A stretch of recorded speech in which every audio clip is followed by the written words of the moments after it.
하나님께서 in the beginning, 태초 안에서 하늘과 땅을 창조하셨다. 이렇게 성령께서 창세기 1장 1절에서 선포하셨죠.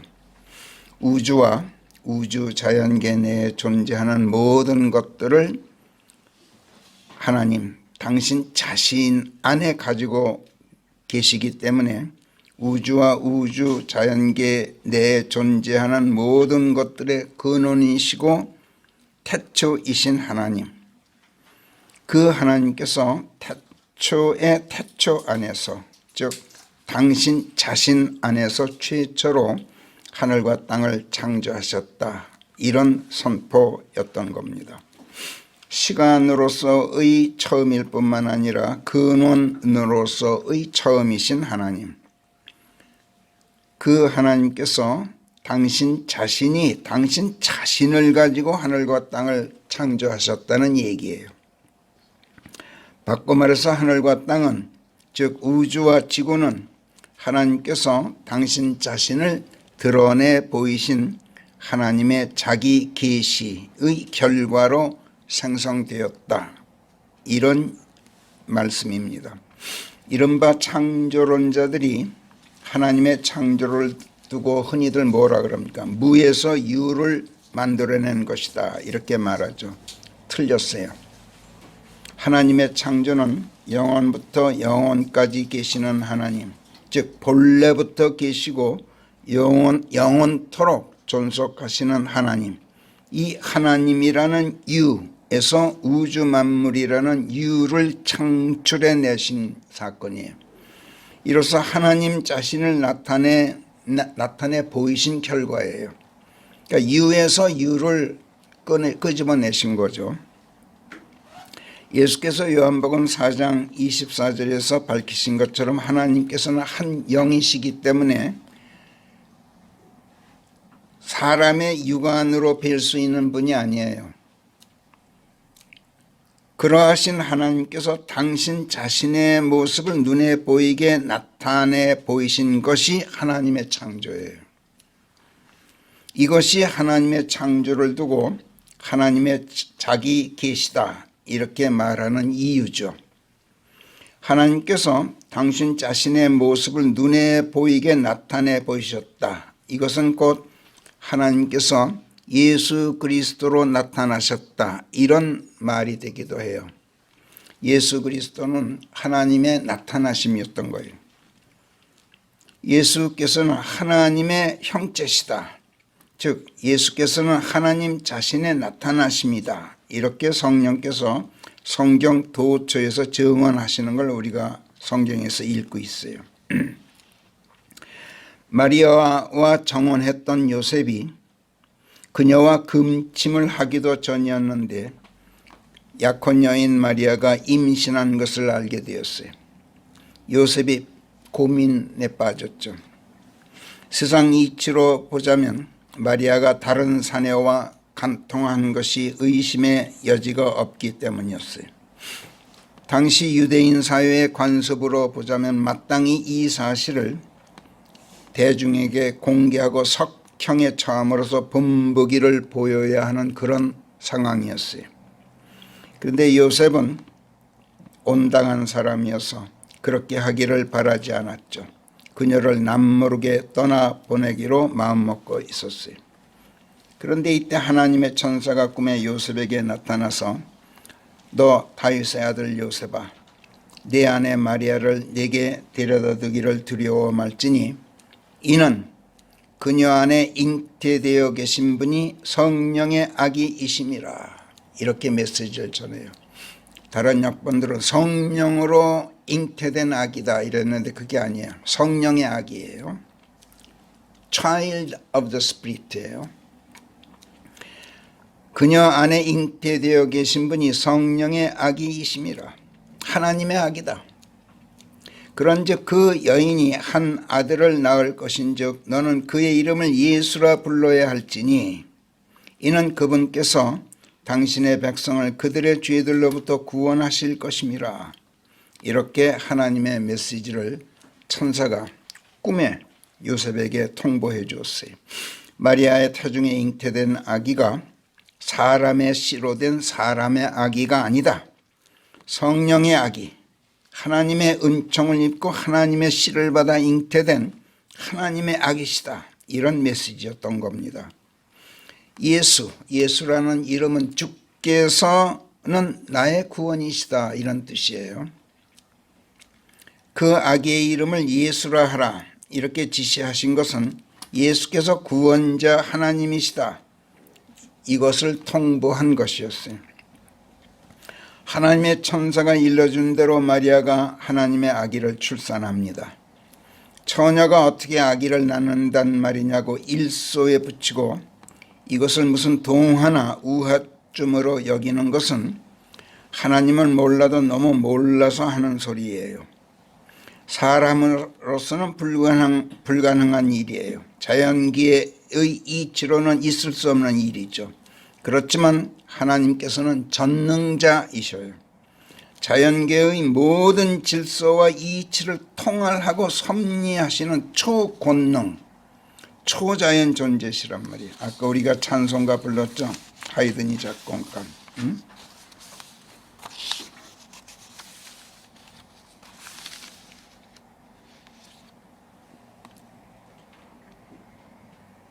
그 솜씨 크고 크셔라.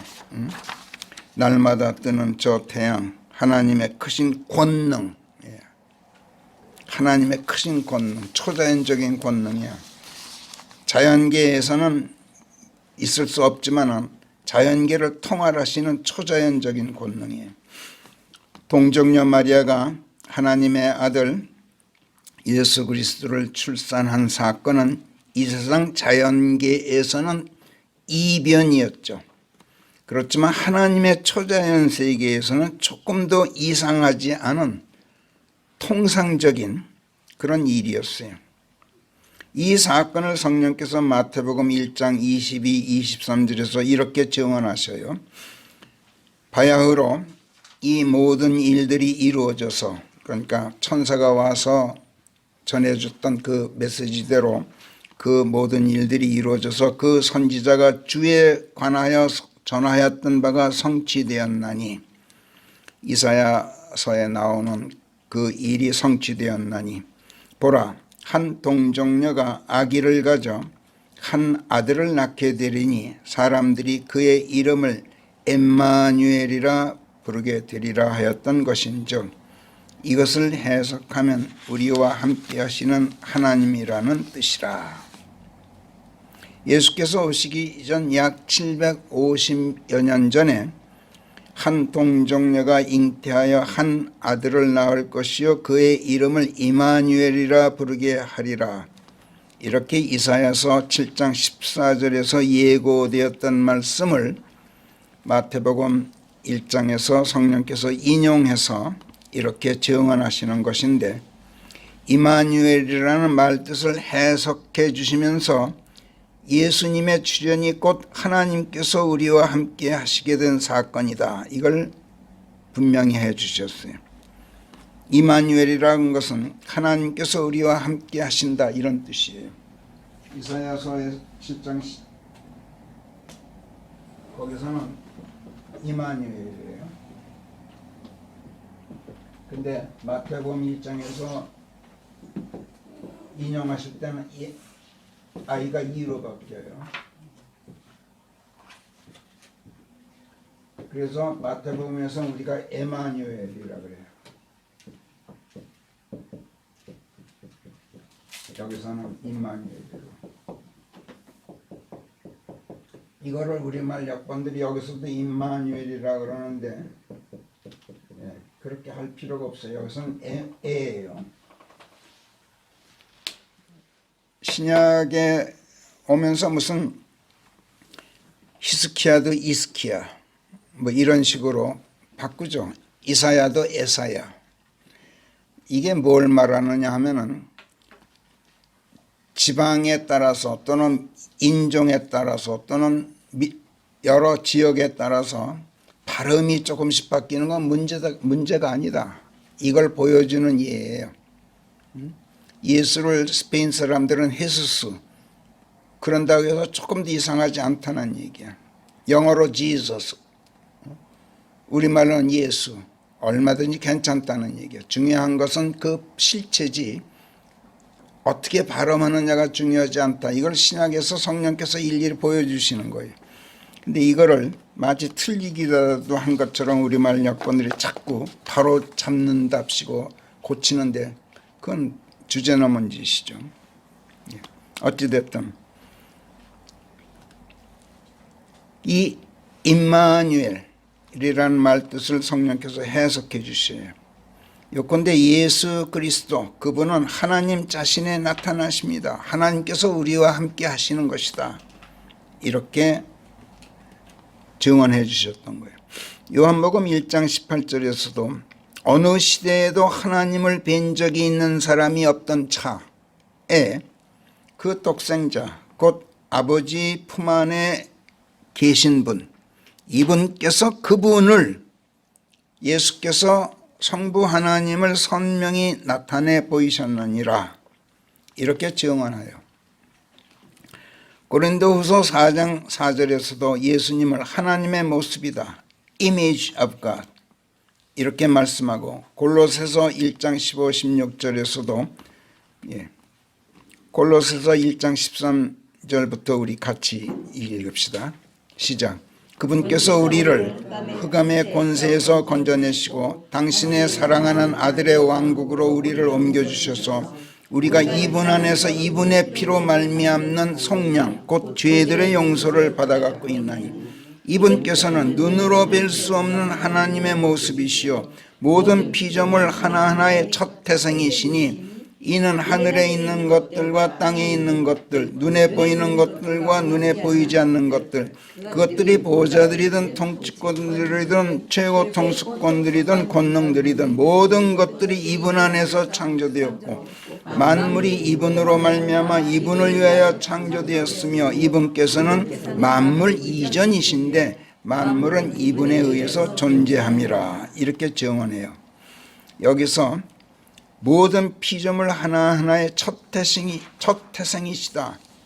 15절에서 이 첫 태생이시다, 이 말은 그분이 태초이시다 이런 뜻이에요. 예수께서 태초이시다.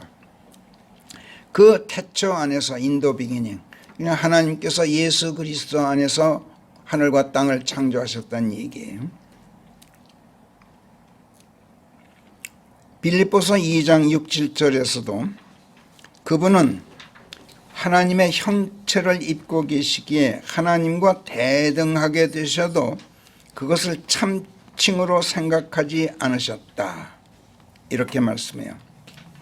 하나님의 형체를 입고 나타나신 하나님 자신이셨기 때문에 예수께서 당신 자신이 바로 하나님이시다 이렇게 공공연히 밝히셔도 전혀 멋대로 하나님 행세를 하시는 것이 아니었다.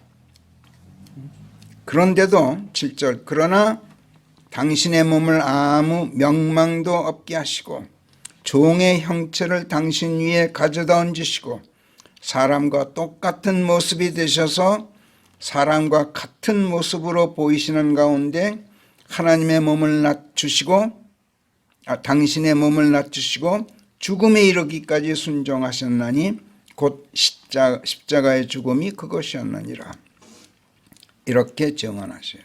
예수께서 사람이 되어 오신 것은 하나님 자신이 사람이 되어 오셨던 것이고 예수께서 십자가에 달려 죽으신 것도 하나님 자신이 십자가에 달려 죽으신 것이었다. 이런 증언이었던 거예요. 이처럼 눈으로 뵐 수 없는 하나님께서 눈으로 뵐 수 있게 당신의 모습을 나타내신 하나님의 창조, 이것은 성부 하나님께서 성자 하나님으로 나타나신 것과 같은 일이었다. 이런 증언이었던 거예요. 그리고 하늘과 땅을 창조하셨다. 이것은 곧 하나님 당신의 권능을 나타내신 거예요. 창조하셨다. 권능을 나타내셨단 말이에요. 창조하려면 많은 지혜가 있어야 되고 많은 예지가 있어야 되고 명철이 있어야 되죠. 권능이 있어야 돼요. 하나님께서 성령으로 역사하셨다. 이런 뜻이에요. 무슨 일을 하시건 하나님께서 일을 하실 때에는 당신의 영, 즉 성령을 통해서 하나님 자신의 권능을 나타내서 성령의 권능으로 일하셔요. 그렇기 때문에 창세기 1장이 증언하는 하나님의 창조 스토리는 곧 하나님의 삼위일체이심을 밝히시는 이야기였다. 이렇게 우리가 공부했어요. 무슨 일을 하셔도 삼위일체로 일하신다. 이거를 선포하는 말씀이란 말이에요.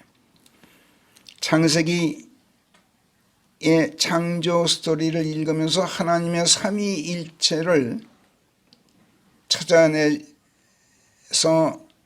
이렇게 우리가 조명받는 건 아마도 우리가 처음인 것 같아요.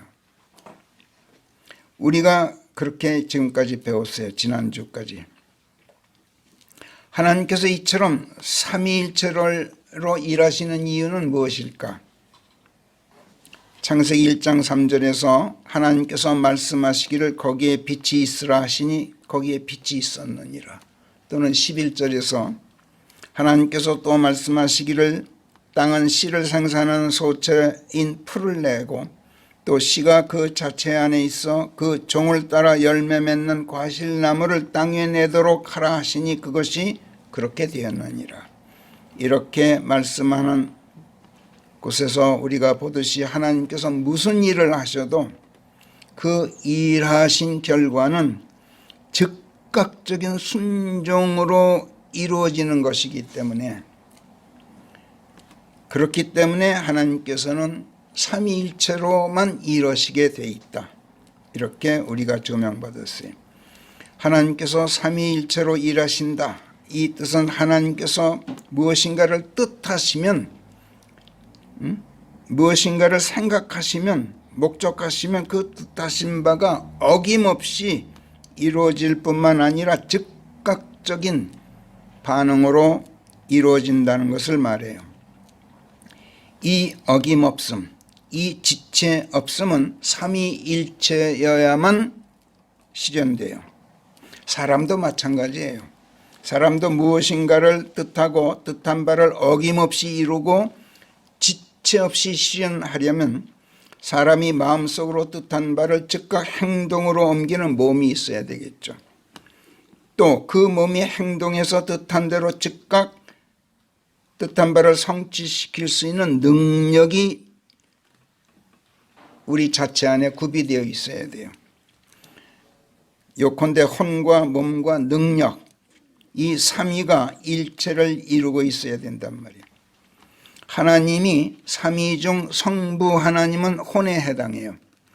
성자 하나님은 몸에 해당해요. 하나님의 실제로 나타나신 것이 예수니까. 그리고 성령 하나님은 능력에 해당해요. 사람도 영혼, 육, 삼위가 일체를 이루고 있어요. 다만 그 영, 사람의 영이 하나님의 영처럼 혼이 뜻한 바를 실패 없이 성취시킬 만한 능력이 없을 따르며 사람의 영은. 그러나 사람 안에 하나님의 영이 들어오시면, 성령이 들어오시면 사람도 하나님처럼 무엇이나 뜻한 바를 어김없이 성공시키는 능력이 생기게 돼 있어요. 예수께서 마태복음 17장 20절에서 뭐라 그러셨어요? 너희에게 과연 겨자씨 하나 같은 믿음이 있다면 너희가 이 산더러 여기서 저 너머로 옮겨가라 하게 될 것이요. 그러면 그것이 옮겨가리라. 그리하여 너희에게 불가능한 것이 아무것도 없게 되리라. 이렇게 말씀하셨죠. 바로 이런 것을 두고 하신 말씀이었던 거예요. faith라고 할 때 믿음, 우리가 너무나 잘 공부했습니다만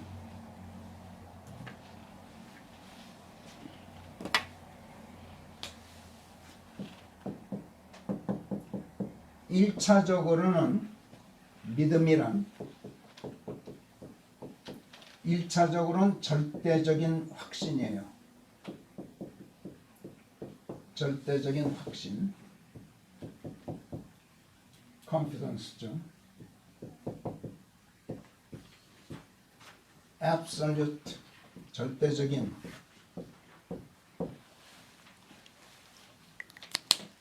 일말의 의심의 여지도 없는 확신, 절대적인 확신. 이게 1차적인 거야. 믿음의 1차적인 상황이에요. 그 다음에 2차적으로는 절대적인 신뢰예요.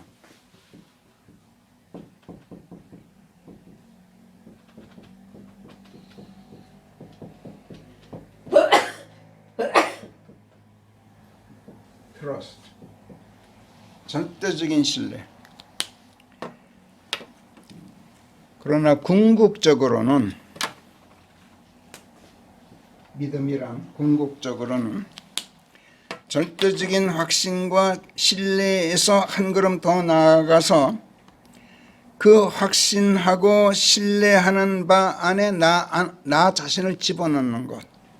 그래서 내가 확신하고 신뢰하는 그것과 내가 별개가 아니라 서로 밀착해서 결합하는 것. 둘이 한 몸이 되는 것, 하나의 살이 되는 것. 이것이 결국엔 믿음의 본뜻이에요. 우리가 공부한 대로. 내가 무엇을 확신한다. 그리고 그걸 절대적으로 신뢰한다.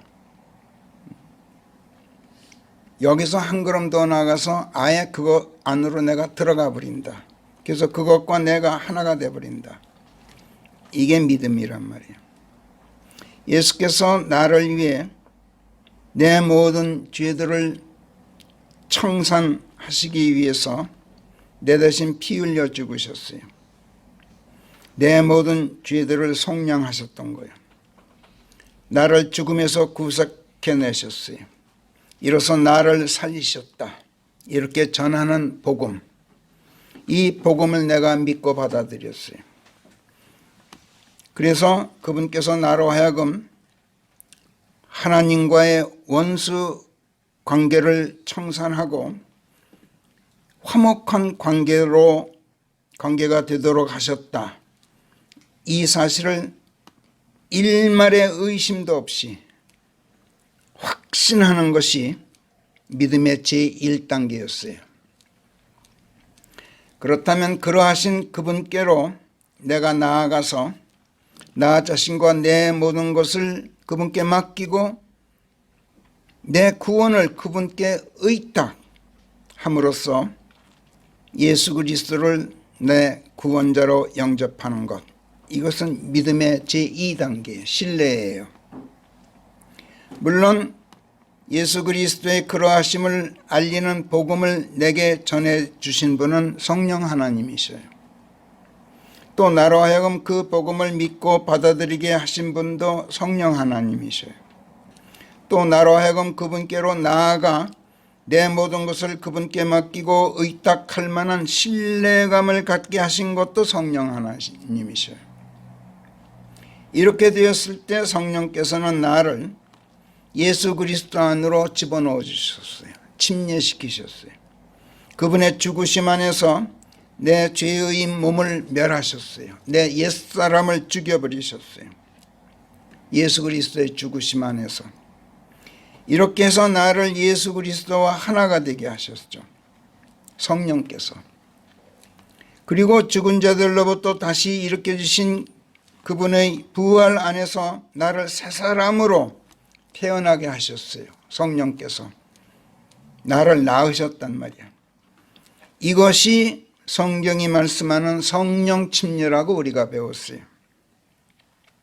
성령 침례는 나를 그리스도와 한 몸 하나의 살이 되게 하신 사건이에요. 이처럼 나를 그리스도 안으로 침례해서 나로 하여금 그리스도와 하나가 되게 해주신 것이 믿음의 궁극적인 결과였던 거예요.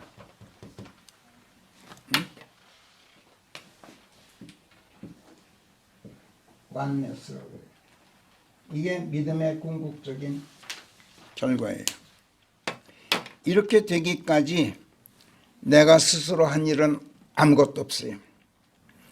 내게 복음을 전해주신 분도 하나님, 복음을 믿고 받아들이게 하신 분도 하나님, 믿음의 1단계인 확신이 절대적인 확신일 수 있었던 것은 그것이 내가 믿은 내 확신이 아니라 하나님께서 믿게 하신 확신이었기 때문에 그래요. 내가 믿은 내 확신이라면 얼마든지 변질되고 말아요. 절대적이 못 된단 말이에요. 근데 하나님께서 나로 하여금 믿게 하셨기 때문에 그 확신이 절대적인 것이었던 거예요. 나로 하여금 그리스도께로 나아가도록 하신 분도 하나님, 내 모든 것을 그분께 맡기고 의탁할 만한 신뢰감을 갖게 하신 것도 하나님이셔요. 믿음의 제2단계인 신뢰가 절대적인 신뢰였던 것은 그 신뢰가 내 스스로 신뢰한 게 아니라 하나님께서 신뢰하도록 하신 그런 신뢰였기 때문에 절대적인 신뢰였던 거예요. 나를 예수 그리스도 안으로 침략하셔서 나를 예수 그리스도와 하나가 되게 하신 분도 하나님, 나를 받으시고 당신 품에 넣어서 나와 한 몸이 되어주신 분도 하나님. 믿음이 내가 믿은 내 믿음이 아니라 그리스도의 믿음이었던 까닭은 그래서예요. 그분께서 나를 받으시고 그분께서 나를 당신 품에 넣어 나와 하나가 되어 주셨기 때문에 그리스도의 믿음이라고 성경이 말해요. 나의 믿음일 때는 그것은 2단계예요. 절대적인 확신, 또 더 나아가서 절대적인 신뢰까지도 돼요. 그러나 이것마저도 하나님께서 해주신 거예요. 근데 하나님께서는 그걸 내 믿음으로 쳐주셔요. 그래서 내 믿음이 너를 온전케 하였느니라. 예수께서 병자를 치유하시고 내 믿음이 너를 낫게 했다, 이렇게 말씀하셨던 것은 그래서 그런 거예요. 내가 하나님을 아버지라고 부르게 된 이유는 하나님께서 나를 낳아주셨기 때문에 그런 거예요. 내가 믿었던 내 믿음도 하나님의 믿음이었고 내가 예수 그리스도와 하나가 된 내 믿음도 결국 그리스도의 믿음이었던 거예요. 구원이 그리스도의 믿음을 통해서, 내가 믿는 믿음이 아니라 그리스도의 믿음을 통해서 하나님의 은혜로 이루어진다, 이렇게 성경이 말씀하는 것은 바로 이런 것을 두고 한 말씀이에요. 근데 그걸 전부 우리말 역본들은 그리스도의 믿음을, 내가 믿는 그리스도의 믿음, 이렇게 의역했어요. 없는 말을 집어넣어서 내가 그리스도를 믿는 그 믿음, 이런 식으로 의역을 풀어서 푸른 게 아니라 없는 말을 제멋대로 첨가해서 그렇게 번역을 해놨어요.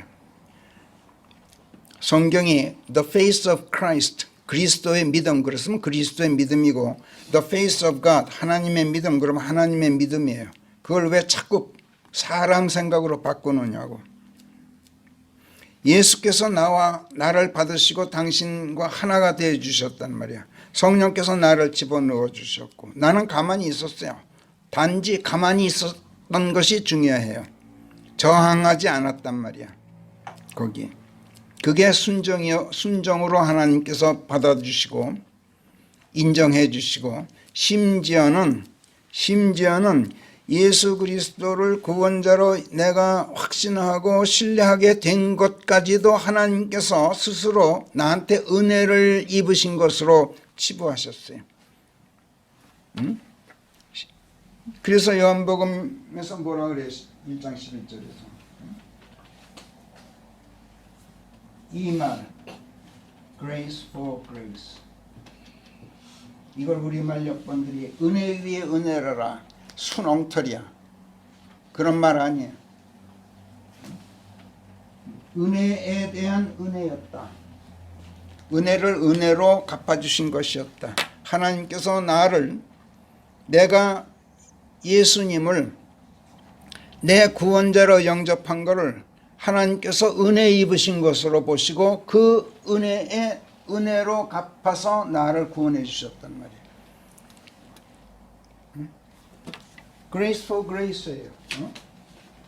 어티스 이에는 이 for은 tis 이에는 이 또 뭐야? 눈에는 눈 an eye for an eye 또 뭐 있어요? 육에서 skin for skin 이 말도 순엉터리로 번역했죠. 가죽은 가죽으로 뭐 이런 식으로 순엉터리. 스킨에는 스킨으로 갚아요. 살갗에는 살갗으로 갚아요. 체면에는 체면으로 갚는 놈이에요. 사탄이 하나님께 뭐라 그랬어요? 스킨에는 스킨이라 그랬습니다. 체면 불구하면은 체면 불구하는 것으로 갚게 되어 있습니다. 하나님 그 욥의 스킨을 한번 건드려 보세요. 살갗을 한번 건드려 보십시오. 살갗을 한번 사방이 헐게 한번 해 보십시오. 그러면 체면 불구하고 하나님을 대놓고 욕할 겁니다. 체면 불구하고 하나님께 욕을 할 겁니다. 이렇게 사탄이 하나님께 건의를 했어요. 한번 피부를 건드려 보세요. 그러면 피부 체면 불구할 겁니다. 체면.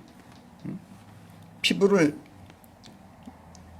철판 깔고 덤빌 겁니다. 이런 뜻이야. 그게 스킨 포 스킨이라는 뜻이야. 근데 뭐 그레이스 포 그레이스를 은혜 위에 은혜를 순엉터리 사람이 그냥 지어낸 거야. 있는 대로 옮기면 될 텐데 그렇게들 안 해요. 사람들이. 그래서 내가 믿는 내 믿음이 아니라 그리스도의 믿음을 통해서 하나님의 은혜로 구원이 이루어진다. 성경이 말씀하는 이유가 바로 이거예요. 절대적인 확신에서 출발해서 절대적인 신뢰를 거쳐서 궁극적으로 이루어진 믿음, 하나됨, 이걸 통해서 하나님께서 나와 하나가 되어주신 결과, 그 결과는 내 몸이 성령께서 거하시는 성전으로 바뀌어요. 성령께서 들어오신단 말이야. 이렇게 된 것이 사실이라면, 정말로 사실이라면, 그리고 이게 완전한 것이라면, 정말로 내 안에 사람이 영이 아니라 하나님의 영께서 들어와 거하시게 되고, 이게 사실이면, 그래서 하나님의 영께서 나를 완전히 장악하시고 완전히 나를 관장하신다면, 성령께서 나와 하나님이 한 몸 된 믿음이 겨자씨 하나 같을지라도 내게 불가능한 것이 없게 된다. 이렇게 예수께서 설교하셨던 거예요. 마태복음 17장에서 어떤 사람이 예수께 찾아와서 자비를 구했어요. 주여, 제 아들에게 자비를 베푸소서. 그 아이가 실성하여 미쳤단 말이야. 심히 고통스럽나이다. 이는 그 아이가 걸핏하면 불 속에 뛰어들고, 완전히 미친 거야. 걸핏하면 물에 뛰어들기 때문이옵니다. 그리하여 제가 그 아이를 주의 제자들에게 데려왔더니 그들이 그를 고치지 못하더이다. 이 말씀을 예수께서 들으시고 탄식하시면서 제자들에게 말씀하셨죠. 오, 믿음 없어 어그러진 세대여, 내가 얼마나 더 너희와 함께 하여야겠느냐. 내가 얼마나 더 너희를 이대로 두고 보아야겠느냐.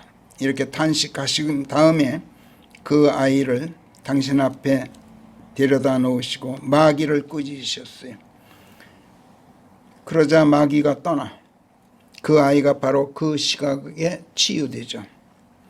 나중에 제자들이 예수께 나와서 여쭤봤어요. 주여, 어째서 저희들은 마귀를 쫓아낼 수 없었습니까?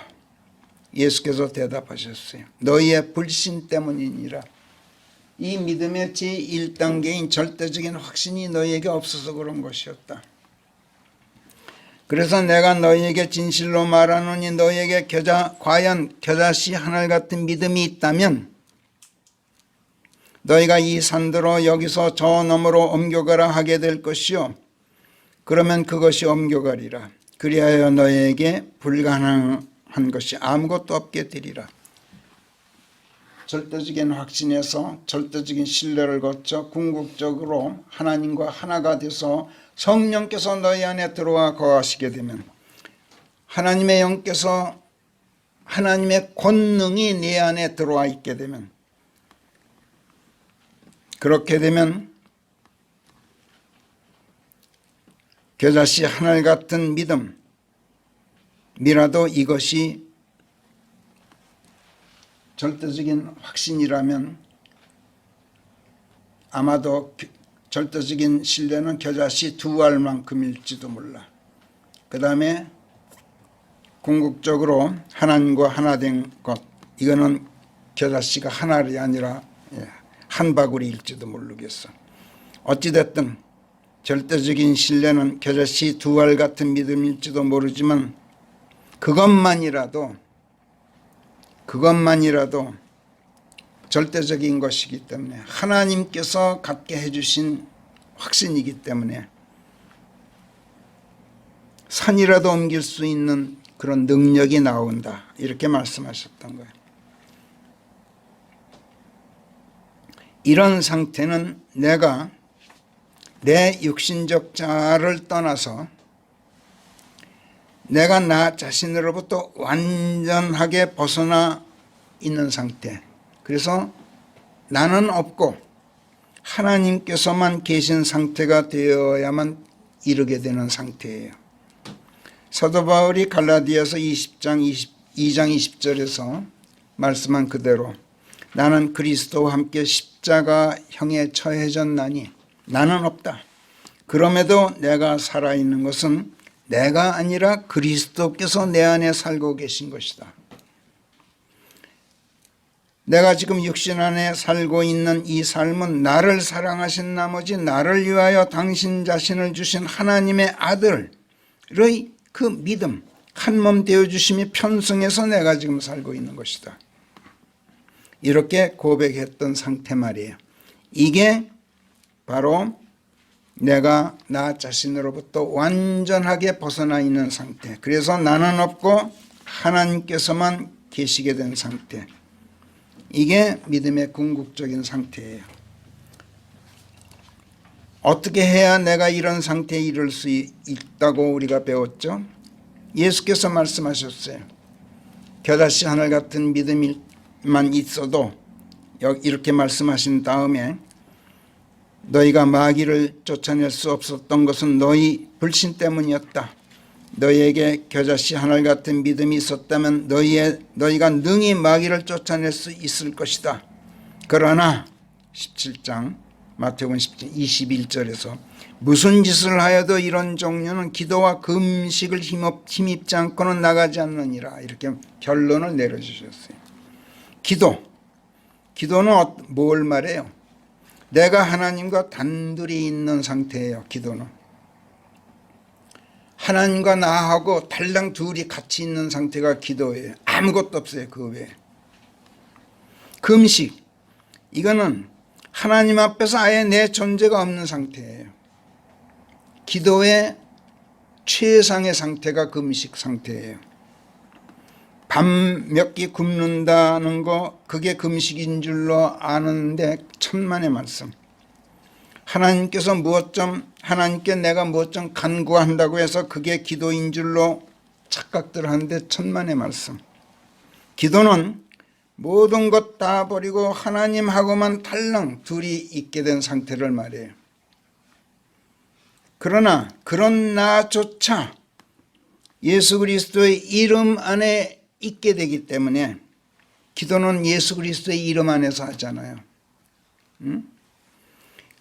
그렇기 때문에 그리스도께서 이르시는 하나님의 말씀들 안에 내가 있기 때문에 나는 있어도 없는 상태.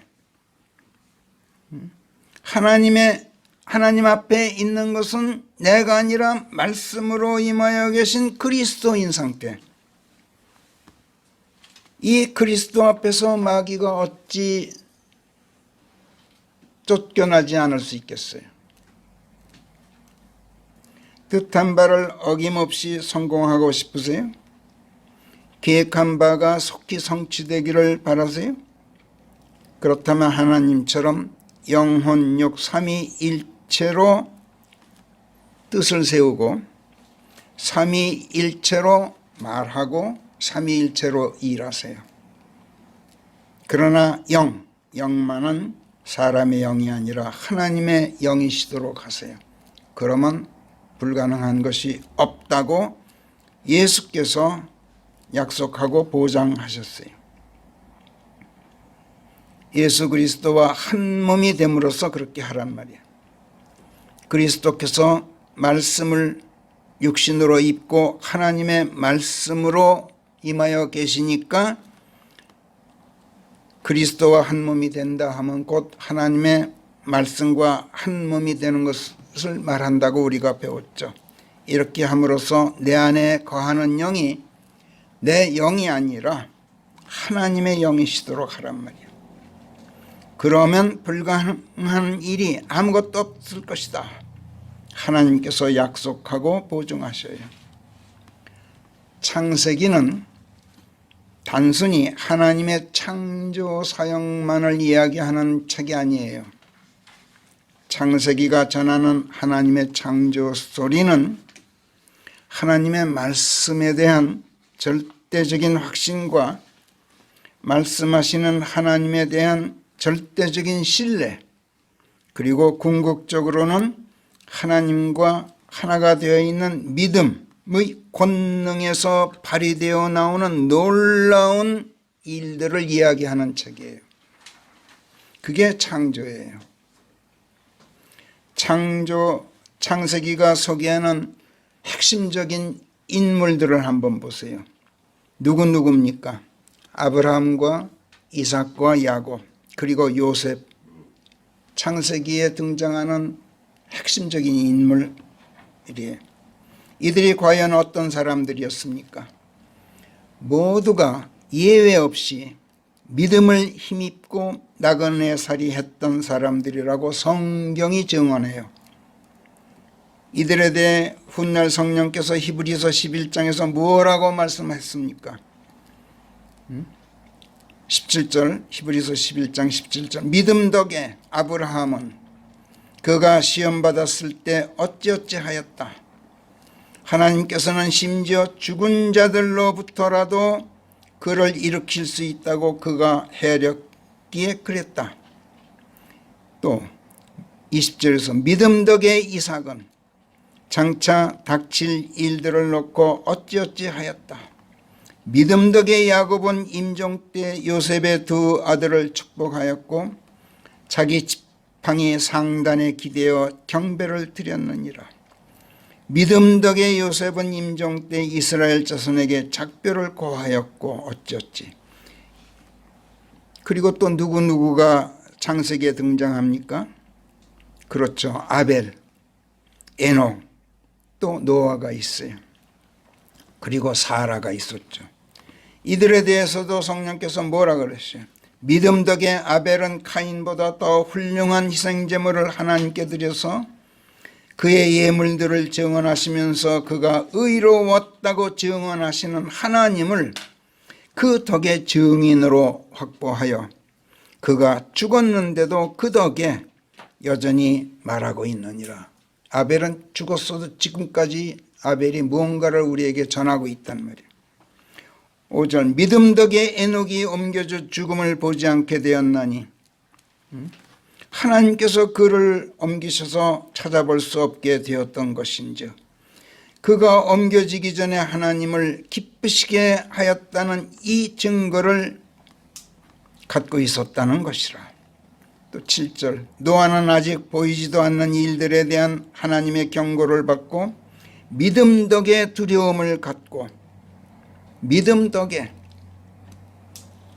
두려움을 갖고 움직여서 방주를 준비하고 자기 집을 구원하기에 이르렀고 믿음에 의해서 그가 세상을 정죄하였으며 믿음에 의해서 이루어지는 의의 상속자가 되었느니라.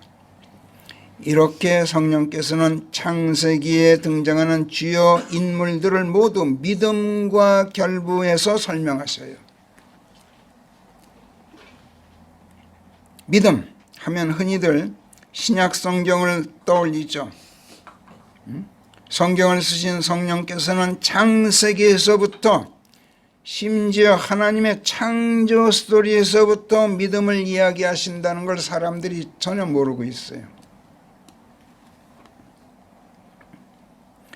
안식일 문제도 그래요. 안식일 하면 흔히들 율법을 연상해요. 십계명을 떠올리는 게 보통이야. 이거 다 사람들이 성경을 얼마나 주의 깊게 읽지 않는지를 보여주는 반증이에요. 일반 사람들만 그러는 게 아니라 성경학자들이나 또 무슨 주석자들이나 성경을 해석한다는 주석자들이나 설교자들조차도 성경을 주의 깊게 읽지 않기 때문에 다들 그런 식으로 생각을 해요. 성령께서는 창세기의 하나님의 창조 스토리를 이야기하시면서 오늘 읽은 것처럼 창세기 2장 서두에서 안식일 문제를 거론하셔요. 창세기 2장 1절 다시 한번 같이 읽어봐요. 시작. 하늘과 땅, 하늘들과 땅, 그리고 하늘과 땅의 모든 무리가 이같이 하여 다 이루어졌느니라. 그 다음에 4절 5절 시작. 이것이 주 하나님께서 땅과 하늘들을 만드시던 날 그것들이 창조되었을 때 하늘들과 땅의 생성 내력들이요 전에 땅에 있지 않았던 들의 모든 식물들 하나하나와 전에 자라고 있지 않던 들의 모든 소처들 하나하나의 생성 내력인데 그 이전에는 주 하나님께서 땅에 비가 내리도록 조처하지 않으셨고 땅을 경작할 사람도 없었느니라. 이렇게 밝히셔요. 하늘과 땅을 만드시던 날 그것들이 창조되었을 때의 하늘들과 땅의 생성 내력 이렇게 말씀하지 않고 땅과 하늘을 만드시던 날이야. 땅과 하늘들 이렇게 말씀하심으로써 태초에 하나님께서 하늘과 땅을 창조하셨다고 선포하는 창세기 1장 1절과 구별해서 기술하고 계세요. 하나님께서 창세기 1장 1절에서 창조하셨던 땅에는 식물들이 있었어도 화석들이 보여주고 있는 것처럼 지금의 식물들이나 소체들과는 다른 종류들이었어요. 땅에 비가 내리지도 않았고 따라서 농사 지을 사람도 없었다 이렇게 얘기해요. 요컨대 화석으로 발견되는 무슨 오스트랄로피테쿠스니 무슨 네안데르탈인이니 하는 진화론자들이 인류의 조상들이었다라고 주장하는 20만 년 전의 그 유인원들 오늘의 인류와는 전혀 상관이 없었다고 성경이 증언해요. 다 멸종된 동물들이었을 뿐이라는 거예요. 창세기 1장에서 하나님께서 창조하신 최초의 인간 아담은 땅을 경작하는 최초의 농사꾼이었다는 얘기예요. 기독교 신학에는 성경학자들이나 주석자들이나 설교자들이 다 그래요. 아담의 첫 아들 카인이 최초의 농부였다 이렇게 그걸 정설로 쳐요. 틀렸어요. 그것도 성경들은 안 읽어 이 사람들. 창세기 3장 17, 18절에 보면 하나님께서 아담에게 카인이 낳기 전에 아담에게 너는 그 나무의 것을 먹지 말라 하고 명령하였는데도 내가 내 아내의 음성에 귀를 기울여 그 나무의 것을 먹었으므로 너 때문에 땅이 천벌을 받았은즉 너는 네 생애의 모든 날들 동안 땅에서 나는 것을 고통 속에서 먹게 되리라. 땅 또한 너에게 가시덤불과 엉겅퀴들이 생겨나게 해주리니 내가 들의 푸송기를 먹어야 하는데도 그렇게 될 것인즉 19절 내가 네 얼굴에 땀 속에서 빵을 먹어야 할 것이요 힘들여 밭가리에서 너희가 농사지어야 먹고 살게 될 것이다. 최초의 농부가 되게 해주셨어요. 아담을 카인 이전에. 아담이 땀 흘려 땅을 경작하여야 하는 농부가 되었다는 것을, 최초의 농부가 되었다는 것을 성경이 이렇게 선포한단 말이야. 그렇지 않아도 아담은 창조될 때부터 하나님의 모습을 따라 하나님의 모습으로 지어졌기 때문에 처음부터 유인원이 아니라 사람이었고 또 최초의 농부였어요. 왜? 하나님께서 농부시기 때문에. 하나님의 형상대로 지어졌다 그러잖아요. 근데 성경은 하나님을 농부라 그래요.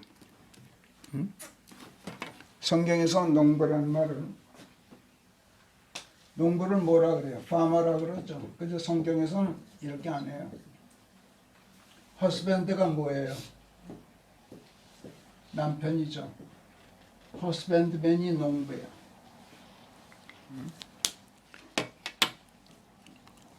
남편 되는 남자가 농부란 말이야. 성경에서 허스밴드맨이라 그래. 그리고 하나님께서 자라나게 하시는, 식물들이 자라나게 하시는 걸 허스밴드리라 그래요. 딱 한 번 나오는데 성경에서. 물론 밭갈이 하는 농사일이 아니라 사람 농사 짓는 것을 뜻해요. 하나님께서는 사람 농사를 지으시는 분이란 말이에요.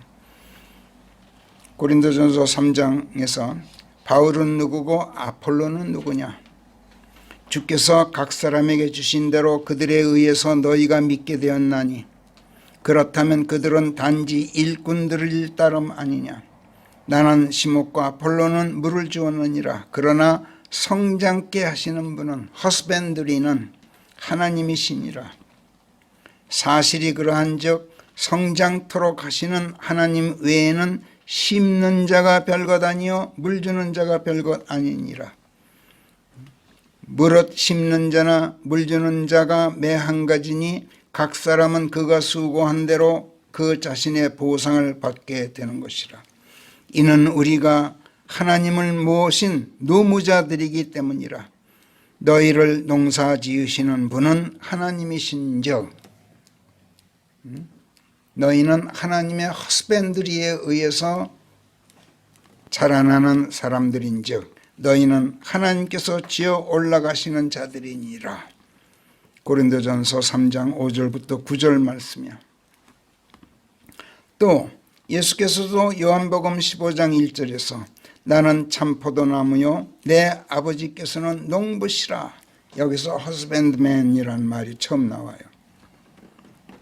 성령께서도 아담이 최초의 경작자였다는 것을 재차 확인하면서 창세기 3장 23절에 가서 주 하나님께서 그를 에덴 동산에서 내어보내시고 그가 취하여졌던 땅, 아담은 땅에서, 하나님께서 땅의 흙으로 빚으셨죠. 그러니까 아담은 땅에서 취해졌죠. 그가 취해졌던 그 땅을 경작하게 하셨더라. 이렇게 아주 명백하게 말씀해요. 그러니까 아담이 최초의 농부였다는 걸 여러 군데에서 성경이 신구약 전체에서 증언하셔요.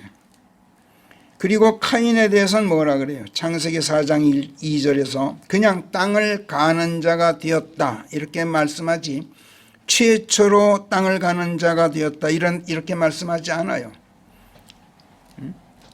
그런데 이상하게 기독교 신학에서는 카인 하면은 최초의 농부였다.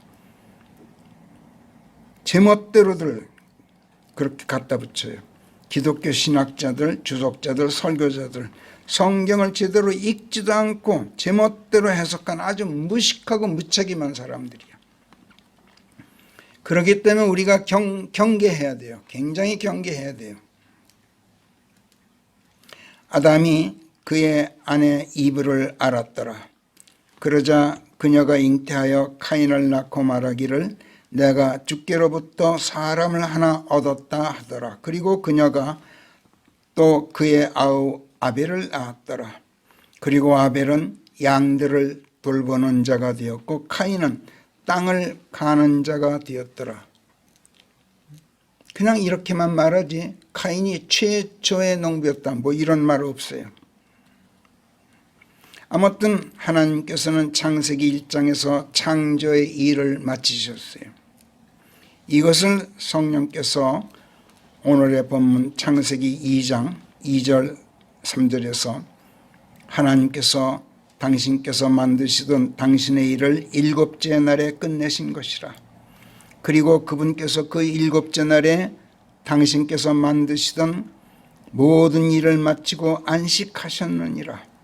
그리고 그 일곱째 날을 하나님께서 복되게 하셨나니 그 날을 성결하게 하셨던 것인즉 이는 하나님께서 창조하고 만드시는 당신의 모든 일을 마치고 그날 안식하셨습니다. 이렇게 기술하셔요.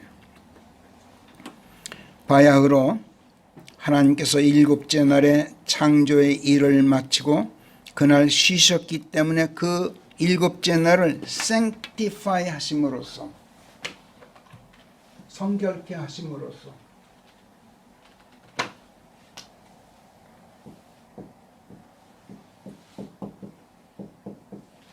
성결케 하심으로써 그날을 블레스 하셨다. 복되게 하셨다. 이렇게 창세기 2장 3절이 말씀하고 있어요. 여느 날과 구별해서 그날을 여느 날과 구별해서 하나님 당신의 날로 특별히 지정하셨단 말이에요. 그날을 복되게 하셨다. 하나님의 날로 정하셨다. 이렇게 선포해요. 바로 이것이 훗날 출애굽기 이후 이스라엘 백성에게 이른바 안식일 준수가 율법으로 규정되는 계기가 되었어요. 예수님의 초림 당시 이 안식일 준수 문제로 종교인들과 갈등을 빚는 빌미가 창세기에서부터 시작됐어요. 또 기독교라는 종교 내에서는 오늘까지도 이 안식일 문제가 논쟁거리로 남아있어요. 출애굽 백성 이스라엘 자손이 광야 생활 중에 하나님께서 보내신 만나를 먹고 살았을 때 일주일의 일곱째 날에는 만나를 거두는 작업을 할 수가 없었어요. 그래서 여섯째 날에 다른 날보다 2배로 거둬들이도록 하셨어요. 만나는 원래 그날치만 그날 거두게 되어 있었어요.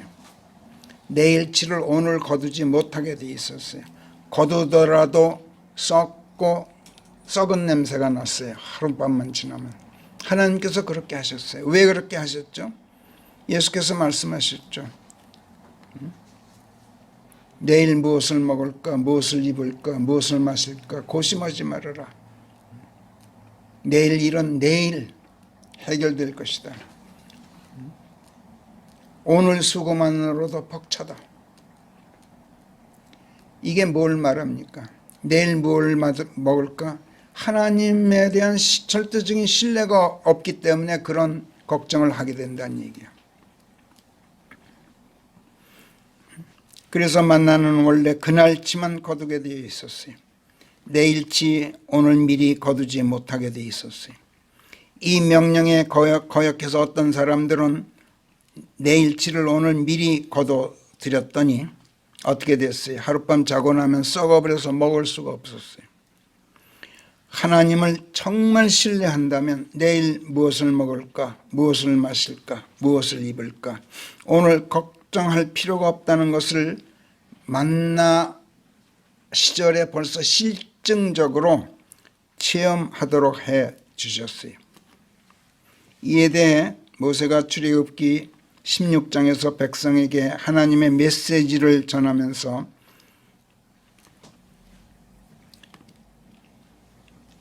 출애굽기 16장 23절부터 30절까지 해서 이렇게 성령께서 기술해 놓으셨어요. 내일은 주께 거룩한 안식일인 휴식의 날인즉 너희가 굽고자 하는 것을 오늘 굽고, 만나를 그냥 먹은 게 아니란 걸 알 수 있죠. 만나를 구워도 먹고 삶아도 먹고 그랬어요. 너희가 굽고자 하는 것을 오늘 굽고 너희가 삶고자 하는 것을 오늘 삶으라. 그리고 먹고 여분으로 남는 것은 너희를 위하여 아침까지 간수되어 있게 하라 하셨느니라. 특별히 6째 날만 허용됐던 거예요, 이게. 그리하여 그들이 그것을 모세가 명령한 대로 아침까지 여분으로 두었는데 그것이 상한 냄새도 나지 않았고 거기에 벌레가 생기지도 않았더라. 다른 날과는 달랐다는 얘기야. 안식일이 하나님께서 성결케 하신 날이었기 때문에 그랬던 거예요. 25절 그리하여 모세가 그들에게 말하기를 오늘 그것을 먹으라. 이는 오늘이 주께 드려진 안식일임이라. 오늘은 너희가 그것을 들에서 찾지 말라. 엿새 동안은 너희가 그것을 거둬들이되 그러나 7째 날에는 그날이 안식일인즉 들에는 아무것도 있지 않으리라 하더라. 그런데 이런 일이 있었으니 곧 백성 중 몇몇이 7째 날에 밖에 나가 거둬들이려고 하였는데 그들이 아무것도 찾지 못한 것이라. 그러자 주께서 모세에게 말씀하시기를 너희가 언제까지 내 명령들과 내 법들을 지키기를 거부하려느냐 하시더라. 모세가 백성에게 말하기를 주께서 너희에게 안식일을 주셨기에 이르노니 잘 들으라. 그분께서 엿새 날에는 너희에게 이틀째 빵을 주시나니 7째 날에는 너희 각 사람이 자기 처소에 머물러 있어 자기 처소 밖으로 나가는 사람이 아무도 없도록 하라 하더라. 그리하여 백성이 7째 날에는 쉬었더라.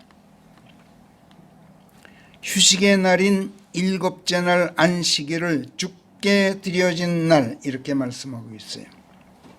하나님께 드려진 날, 그렇다면 그날은 거룩한 날이죠.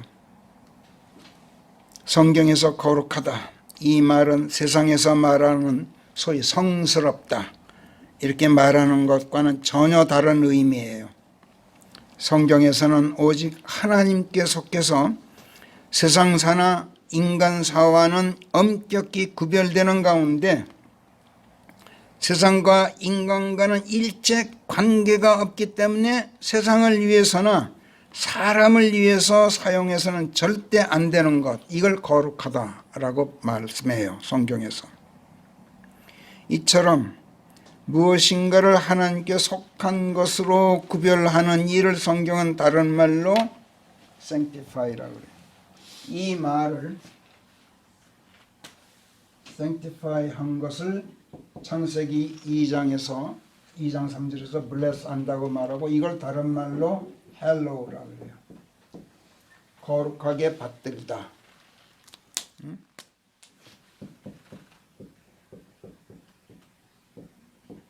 Hallowed be thy name. 주기도에서 하늘에 계신 아버지시여, 아버지의 이름이 거룩히 받들어지시옵소서. Hallowed be thy name.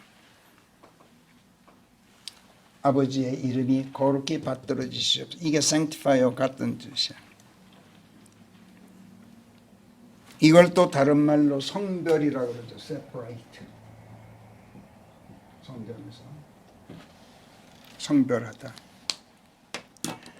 하나님께서 일주일의 7째 날을 당신 자신의 날로 성별하시고 안식일로 성결케 하신 거룩한 날이라면 안식일은 마땅히 거룩하게 지켜져야 돼요.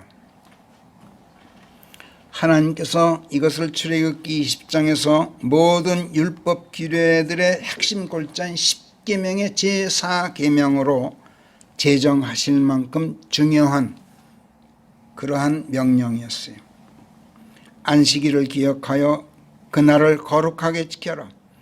6일 동안은 내가 수고하여 내 모든 일을 하여야 할 것이로되 그러나 7째 날은 주 내 하나님의 안식일인즉 그 날은 내가 아무 일도 하지 말아야 할지니 너도 그러려니와 네 아들도 네 딸도 네 남종도 네 여종도 네 가축도 일하지 말아야 하고 네 문중 내에 있는 타국인도 일하지 말아야 할지니라. 이는 주가 6일 동안에 하늘과 땅과 바다 그리고 그 안에 있는 모든 것을 만들고 7째 날에는 안식을 하였음이라. 하나님께서 쉬셨다는 것이 뭐 그렇게 대단해서 그날을 그렇게 하나님께서 성결케 하고 복되게 하고 당신의 날로 지정하셨을까요? 굉장히 깊은 의미가 있어요. 하나님께서 쉬셨다. 다음 시간에 우리가 보게 되겠습니다만, 그러므로 주가 그 안식일을 복되게 하여 그날을 거룩하게 하였느니라. 여기서 헬로우드예요. 거룩하게 했다. sanctify라고 창세기 2장 3절에서 말한 것을 여기 출애굽기 20장 11절에서는 헬로우드로 바꿔서 성령께서 표현하셔요. 같은 뜻이야. 이렇게 아주 안식일을 거룩하게 지키는 문제를 엄중하게 명령하셨어요. 기독교라는 이름의 종교 집단들 중에 여호와의 증인교니 무슨 제7일 안식교 같은 종파 신자들은 그래서 일주일의 7째 날인 토요일을 안식일로 지키는 일, 이걸 금과 옥조로 삼고 있어요. 지금도. 안식일을 지킨다고 해서 그날 아무 일도 해서는 안 되는 게 아니에요. 마태복음 12장에서 예수께서 안식일에 회당에 들어가셨는데 거기에 손이 말라 오그라든 사람이 있었죠. 그러자 사람들이 예수께서 그 사람을 치유해 주시게 되면 즉각 고소하려고 안식일에 치유하는 것이 율법에 적법합니까? 하고 물어봤어요. 예수께서 그러자 11절 12절에서 이렇게 대답하셨죠. 마태복음 12장. 어떤 자에게 양 한 마리가 있는데 그것이 안식일에 구덩이에 빠졌다 하여 그것을 붙잡아 끌어올리지 않을 자가 너희 가운데 누가 있겠느냐? 그런데 사람은 양보다 얼마나 더 귀하냐? 그러므로 안식일에 선한 일을 하는 것은 적법하니라. 안식일에도 하나님의 일을 하는 것은 적법하다. 안식일은 하나님의 날이기 때문에 하나님의 일을 하는 건 얼마든지 괜찮다. 그리고 예수께서 그 사람에게 네 손 쭉 펴라 이렇게 명령하시고 그를 치유해 주셨어요. 이때부터 유대인 종교인들이 공회를 열고 예수님 죽일 방도를 본격적으로 모색하기 시작했다고 성경에 쓰고 있어요. 어느 종교를 막론하고 종교란 원래 이런 법이야. 하나님께서 안식하신 날이어서 하나님께서 성결케 하심으로 거룩하게 하신 날이고 하나님께 드려진 거룩한 날이기 때문에 아무 일도 하지 말아야 하는 게 아니란 걸 예수께서 실증적으로 보여주시고 하나님의 날이므로 선한 일, 하나님의 일은 얼마든지 해도 괜찮다. 이렇게 소상하게 증언해 보이셨는데도 종교인들은 막무가내였어요.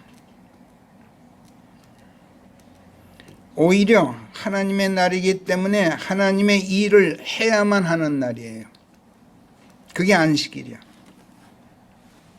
또 하나님의 날이라고 해서 하나님을 위해서 제정된 날이 아니에요. 하나님께서 출애굽기 23장에서 이걸 분명히 하셨어요. 출애굽기 23장 9절부터 제가 읽어볼게요. 한번 눈으로 따라 읽어보세요. 너는 또 타국인을 억압하지 말아야 할지니야. 오늘 한국 사람들이 이걸 잘 읽어야 돼요. 지금 근로자들이 모자라서 좀 외국 인력을 많이 들여와야 되잖아요. 법무장관은 이민청을 지금 만들자고 주창하고 있어요. 이민청 당연히 있어야 돼요. 얼마나 수만 명이 지금 들어와야 되고 앞으로도 20만 명 이상이 더 들어와야만 되게 돼 있어요. 그런데 한국 사람들이 미국 사람들보다 더 인종차별을 해. 그런데 여기서 하나님께서 뭐라 그래요? 너는 타국인을 억압하지 말지니 너희도 이집트 땅에서 타국인들이었음을 생각하면 너희가 타국인의 심정을 아느니라. 너는 또 6해 동안 네 땅에 씨를 뿌리고 거기서 열매들을 거둘지니라. 그러나 7째 해에는 그것을 쉬게 하여 가만히 있게 할지니라. 땅을 쉬게 해라. 땅도 좀 쉬게 해라. 쉬는 동안에 너희는 농사 안 짓고 쉬는 동안에 땅이 없어서 먹을 거 없었던 가난한 사람들이 좀 갈아먹게 놔둬라. 그리하여 내 백성 중 가난한 자들이 먹게 하라. 그리고 그들이 남긴 것은 덜 짐승들이 먹어야 할지니라. 네 포도원도 네 올리브밭도 같은 방식으로 처리하여야 할지니라. 12절 너는 6 동안 내 일을 하고 7째 날에는 내가 쉬어야 할지니라. 그리하여 네 소와 네 나귀가 쉴 수 있게 해야 하고 심지어 짐승들까지도 가축들까지도 하나님께서 배려하셔요. 그게 안식일 제정의 목적이었어. 내 몸종의 아들과 타국인들이 숨 돌릴 수 있게 하여야 할지니라. 일주일 중 하루는 종들이 쉴 수 있고 종살이하는 타국인들도 쉴 수 있게 하시려고 심지어 사람이 부려먹는 소나 나귀들까지도 휴식할 수 있게 하시려고 하나님께서 안식일의 규례를 율법으로 제정하셨다는 거예요. 그리고 안식년이라는 걸 제정해서 7째 해 한 해만은 농사짓는 땅마저도 쉴 수 있도록 조처하셨을 뿐만 아니라 아까 말씀드린 것처럼 땅에 쉬는 동안 그 한 해 동안은 가난한 사람들이 농사지어 먹고 살기에 배려하셨어요. 그리고 사람이 먹고 남으면 심지어 덜 짐승들이 먹을 수 있도록 하실 만큼 배려하신 것이 안식년의 제정 목적이었던 거예요. 자, 이처럼 하나님께서 쉬셨다 해서 정말로 쉬신 게 아니라 사람들이 거들떠 보지도 않는 일들을 하나님께서는 안식일에서 계속 하셨던 거예요. 그러니까 하나님의 날이라 그래서 하나님을 위한 날이 아니라 사람을 위한 날이었던 거예요. 하나님께 드려진 날이었고 그렇기 때문에 그날은 다른 날보다 거룩한 날이었지만 그럼에도 불구하고 하나님을 위한 날이 아니라 사람을 위한 날이었던 거예요. 누가복음 13장에서 예수께서 18해 동안 병약한 여인을 치유하셨죠. 그날이 안식일이었어요. 그래서 유대인 종교인들이 또 들고 일어났죠. 회당장이 회당에 나온 사람들대로 안식일에는 병 고침 받으러 오지 말아라 이렇게 명령했어요. 예수께서 이걸 보고 말씀하셨어요. 너 위선자야. 너희들 각자가 안식일에 자기의 소나 노새를 외양간에서 풀어 물을 먹이러 끌고 나가지 않느냐. 그런데 보라, 아브라함의 딸인데도 이 18해 동안 사탄이 묶어 놓았던 이 여인이 안식일에 이 사슬에서 풀려나는 것이 마땅치 않다는 것이냐. 또 마가복음 2장 27, 28절에서는 사람을 위해 안식일이 만들어져 있지 안식일을 위해 사람이 만들어진 것이 아니니라. 사람이 되어 온 아들이 안식일의 주인인 것은 그래서니라. 안식일 누가 제정했니? 내가 제정했어. 그러니까 내가 안식일의 주인이야. 그런데 내가 일을 해. 내가 안식일의 주인이기 때문에 나는 이 일을 하는 거야. 왜? 그게 안식일의 목적이었으니까. 이렇게 설명해 주셨어요. 안식일의 주인은 사람이 아니라 하나님이셔요. 그렇기 때문에 하나님께서 안식일에 일하신다고 해서 사람이 왈가왈부하는 건 어불성설이죠. 그렇다면 하나님께서는 왜 안식일을 제정하셨는가? 이미 말했어요. 당신 자신을 위해서 제정하신 것이 아니라 사람을 위해 제정하셨다고 예수께서 분명하게 천명하셨어요. 무슨 일을 하셔도 하나님께서 일하시는 것은 무슨 일을 하셔도 그래요. 당신 자신을 위해서가 아니라 사람들을 위해서예요. 그런데 종교인들은 예수께서 사람들을 위해 안식일에 이 일하셨다 해서 그분을 죽이기로 작정했어요. 종교란 원래 그래요. 이것을 보고 예수께서 요한복음 5장 17절에서 내 아버지께서 지금껏 일하시니 내가 일하느니라 이렇게 말씀하셨어요.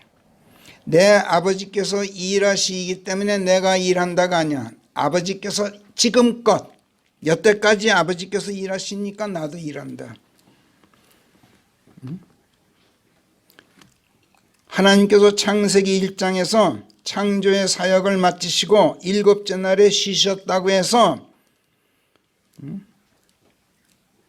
이렇게 창세기 2장 2절 3절에서 말씀하시지만 그 이후 일곱째 날마다 계속 쉬기만 하신 게 아니다. 지금껏 일해 오셨다. 하나님께서는 사람을 위해서는 지금껏 안식일에도 일해 오셨다. 이걸 요한복음에서 천명하셨어요.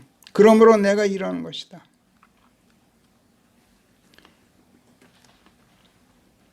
하나님께서는 사람들을 위한 일이라면, 즉 선한 일이라면 한시도 쉬지 않고 일하셔요.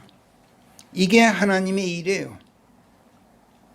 그러므로 우리들도, 우리 그리스도인들도 하나님의 일이라면 쉼이 없어야 돼요. 그러나 여러분 주의하세요. 하나님께 드려진 하나님의 거룩한 안식일에 세상 일이나 사람의 일을 하지는 말아야 돼요. 이런 사람은 하나님께서 당신의 사람으로 인정하지 않으셔요. 성경에 의하면.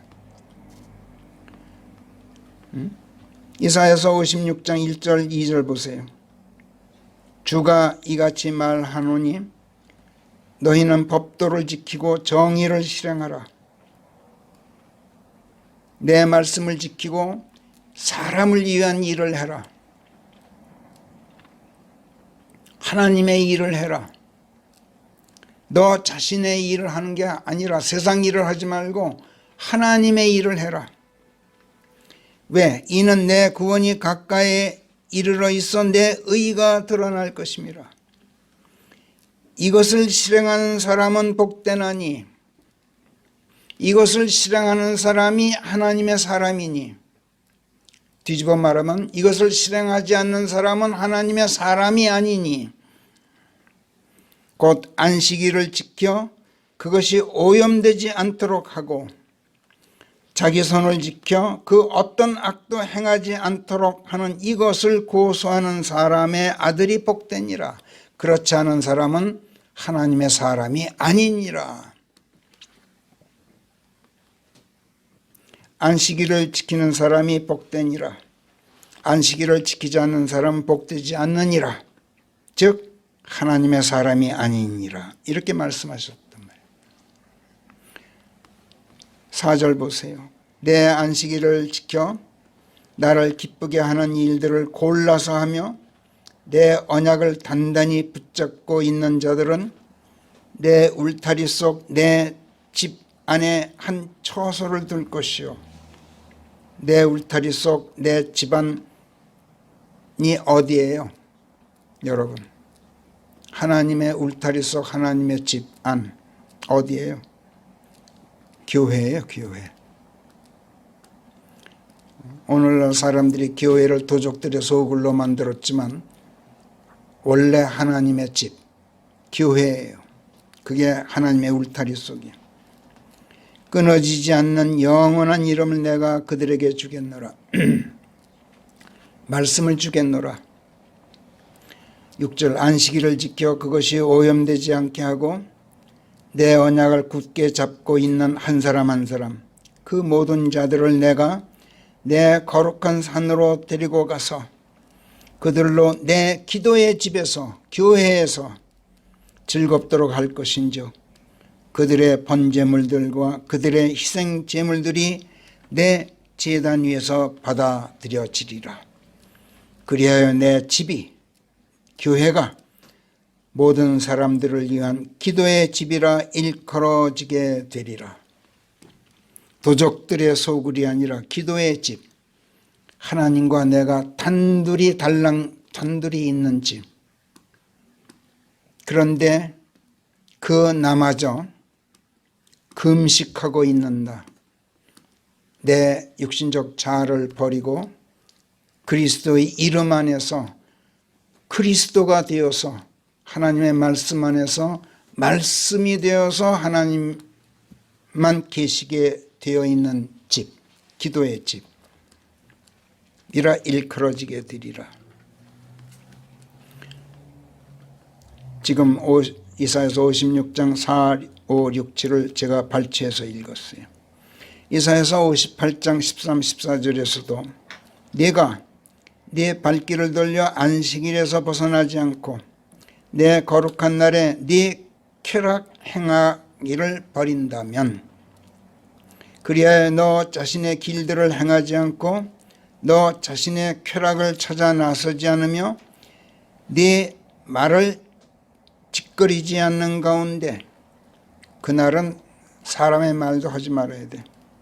안식일이야말로 즐겁고 고귀한 주의 거룩한 날이라 일컬으면서 그분을 공경한다면 그때에는 내가 주 안에서 너 자신을 즐거워하게 되리니 내가 너를 땅의 높은 곳들 위에 올라앉게 할 것이요 네 선조 야곱의 유산으로 너를 먹여 살리리라. 실로 주의 입이 그것을 일러 놓았느니라. 이렇게 말씀하셔요. 자, 이제 큰 문제에 우리가 봉착했어요. 그렇다면 십자가 이후 신약시대인 오늘까지도 안식일에 대한 이 말씀들이 계속 유효한 것일까? 어떻게 생각하세요? 정치인이라면 지금은 아니죠. 근데 놀라지 마세요. 지금도 유효해요. 안식일을 거룩하게 지키라 하신 말씀은 오늘도 계속 유효해요. 하나님의 말씀은 율법시대, 교회시대를 떠나 영원토록 유효해요. 어느 한 말씀도 시대에 따라서 바뀌지 않아요. 안식일에 대한 율법 규례도 하나님의 말씀인 한 오늘도 계속 유효해요. 이걸 살펴보기 위해서 이제 성경을 우리가 탐색하게 될 텐데 그러자면 지금까지 오늘 설교한 시간보다 더 긴 시간이 필요해. 그래서 이 문제는 다음 주에 우리가 조명받기로 해요. 오늘 이것으로 설교를 마무리하겠어요. 기도하겠습니다.